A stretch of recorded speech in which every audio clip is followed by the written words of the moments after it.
Moreover, she was incredibly beautiful. She was working the hectic night shift, but her smile never faltered. She was basically an angel. He was so enamored that his eyes accidentally traveled to some ungentlemanly areas. Han Feng immediately averted his gaze out of respect. But head nurse Jian was just way too unaware of her surroundings. A real airhead. Suddenly, the old man sitting beside him started calling the attention of the pretty head nurse. She was not really required to tend to the patients outside of her rounds, but she still took the call with a smile. Head nurse Jian politely apologized to the old man and asked if she could come back a bit later to help, as she still needed to provide urgent care to some patients to cover for the staff shortage. The old man complained that his back hurt too much. He explained that the back pain had been worsening lately and wanted the head nurse to take a look to see what was causing it. In reality, this bastard was just a dirty perv trying to film below her skirt. Not noticing what was really happening, Jian just smiled and apologized once again, saying that for such back problems, they might need to schedule an x-ray just to be sure. The old perv started getting pushy, urging her to just take a quick look as he pointed to where it hurt.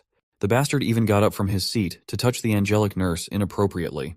Being the airhead that she usually was, Jian just laughed as she was naturally ticklish. For back problems, it's really advisable to wait for the resident physician's exam. The perv started pushing it, his hand crawling even lower from her waist. This disgusting act would have continued longer if something or someone had not made it stop. A freaking flying crutch forcefully smashed against the old perv, giving him some real back pain and knocking the phone away from his hands. Ever the kind-hearted healthcare worker, Jian wanted to check if the old man was all right. Thankfully, Han Feng came to her rescue, humbly apologizing for his crutch flying to the side as this was the first time he was using one. He bent over and went straight for the old perv's phone while blatantly questioning if it was broken or not. Just as he was about to touch it, the perv started sweating nervously and screaming at him to stay away from the phone. Han Feng did not listen. He walked all the way to the side of the room, got his bandage all messed up, and wouldn't let this freaking lecher get away with doing something so disgusting. As soon as he opened the phone, his suspicions were proven right. He looked at the creep directly in the eyes. If looks could kill, the geezer would have died by now. The proof was already there on the home screen. This perv had some nerve filming up a hard-working nurse's skirt and even assaulting her.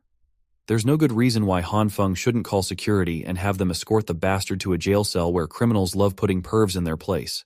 Han Feng would be keeping the phone, and the next time he saw this old creep again, he threatened to ruin his miserable and revolting life. The old bastard knew he had no other choice but to flee and never show himself near this place again, and it infuriated him. The first chance he got up from that hospital floor and bolted out of the door like his life depended on it. Meanwhile, head nurse Jian was just confused as to how someone complaining about severe back pain could run so fast.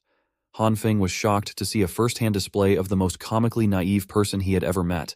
He decided to show her what the old fart was doing with the phone, filming up her skirt. Based on her reaction, she really did not notice anything wrong going on. Han Feng handed her the phone with the video footage so she could decide whether to wipe it or call the cops on the owner. He also reminded her to be more careful, so people like that perv wouldn't take advantage of her kindness.